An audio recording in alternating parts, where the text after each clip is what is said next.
We're back to the Neil Haley Show and also the Media Giant Effect. And I'm excited to welcome Dr. Charles Simkovich from Simkovich Concussion Institute. Dr. Charles, how are you? What's going on? Good. How are you, Neil? Good. And our topic today is kind of just really talking about why healthcare professionals should refer you, Dr. Charles. That can be from a variety of times. They could be younger age, it could be older age.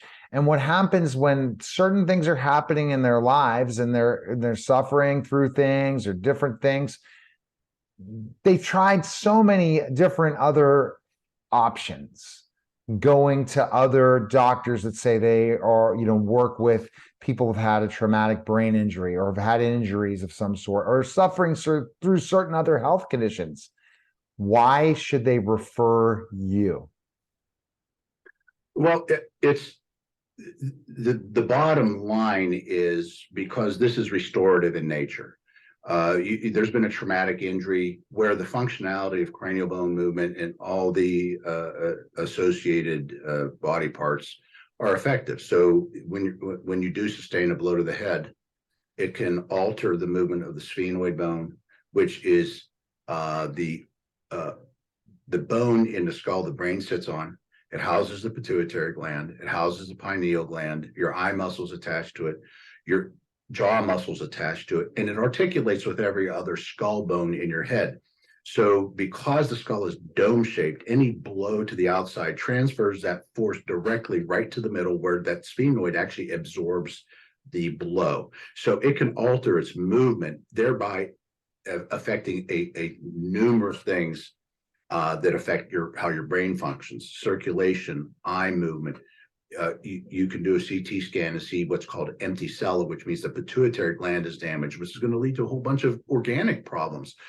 One of the biggest comments I get from ER doctors is, and I've heard this multiple times, when a concussion comes through the door, they want to run the other way because they don't have much beyond CT and MRI, and they don't have much to help a concussion. So doctors need to look for ongoing symptoms that are not being resolved, like is the child sleeping? If they're not sleeping, or if they're sleeping all the time, this is a sign of concussion that's not resolved. Do they have headaches, migraines, headaches? Did their school performance go down? Anger issues, increased anger issues, or emotions or anxieties. These can be a function of concussion for a lot of reasons. First of all, you're not feeling well. Secondly, there can be overstimulation of the right brain, which is largely the emotional side of the brain. So yeah, doctors are trained if to look for problems that are just not going away. And then you start asking the patient questions like, have you had a concussion recently? And this can go back to years old concussions. I had a fellow from Philadelphia had a 30-year-old concussion. He was in a tank in the Army, and the hatch phone hit him in the head, which is 300 pounds. Sometimes it can be traced back to birth.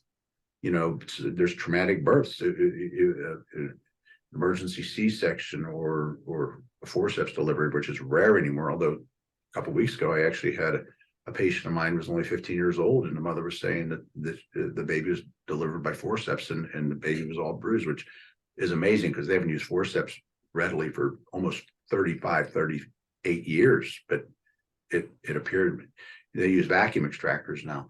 But there's a lot of different things. So the doctor needs to really be on his game as far as taking a good history, and then you can kind of filter what's causing the symptoms that the patient is having. And a lot of these go undetected for a long time.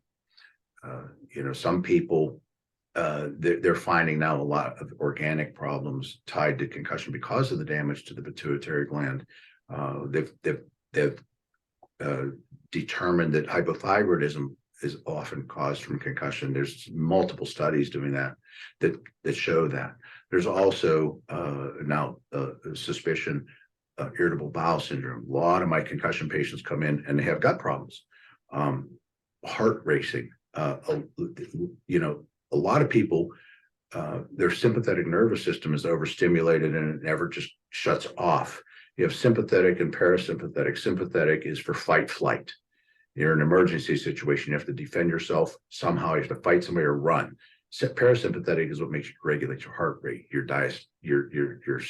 digestion, your pulse. It keeps you kind of humming along. So when the sympathetic is kicked on, such as in a concussion, your parasympathetic is inhibited because you don't typically go to the bathroom when you're in fight flight. So that has to be inhibited so that doesn't happen. What can lead to organic problems if that's not reversed?